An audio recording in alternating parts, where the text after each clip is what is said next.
আমরা যখন অসুস্থ থাকি তখন আমাদের মনে হয় ওষুধের চেয়েও বেশি প্রয়োজন হয় আমাদের প্রিয় মানুষগুলো কাছে থাকা। মানুষ যখন দৈহিক বা মানসিকভাবে অসুস্থ হয় তখন সবচেয়ে বেশি প্রয়োজন হয় সেই অসুস্থ ব্যক্তির সাথে ভালো ব্যবহার করা। আপনার কাছের মানুষটা যদি আপনার পাশে থাকে তাহলে দেখবেন আপনি যদি অসুস্থ হন তাও আপনার মনে হবে আপনি ভেতর থেকে আপনার মনোবলটা সুস্থ আছে বা আপনি শক্তি পাচ্ছেন। তো অনেক দিন পরে আসলে আমি কি বলবো যে আমি আসলে সচরাচর অসুস্থ হই না।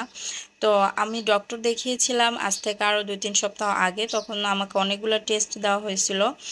যেগুলা হচ্ছে গিয়ে আমি করাইতে চাই নাই।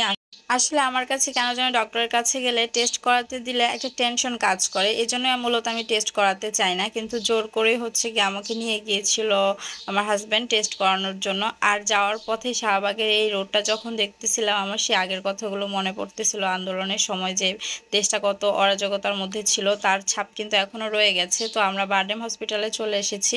আর এখানে যেহেতু আমার টেস্টগুলো করাতে হবে আমি একটু এখানে রেস্ট নিচ্ছিলাম আর হচ্ছে গিয়ে সবকিছু ঠিক করছিল, কোন রুমে যেতে হবে বা কোথায় টেস্ট করাতে হবে, রিসিট কাটতে হবে, এগুলো সব করতেছিল। এছাড়া হচ্ছে গিয়ে ওদের মেডিকেল রিপ্রেজেন্টেটিভও থাকে ওই হসপিটালগুলোতে। তো এই যে আমি টেস্টগুলো করানোর পরে হচ্ছে গিয়ে আমি ডক্টর দেখাবো। তো ডক্টর দেখানোর জন্য ওয়েট করতেছিলাম। আর আমার ডক্টর দেখানোর পরে টেস্টের রিপোর্টগুলো অতটা ভালো আসে নাই, কিছুটা প্রবলেম দেখা দিয়েছে, এর জন্য ২ মাসের ওষুধ দিয়েছিল।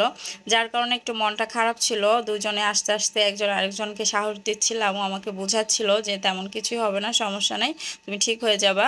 তো আর আপনারা সবাই আমার জন্য দোয়া করবেন আমি যেন আবার নতুন করে আমার কাজে ফিরতে পারি।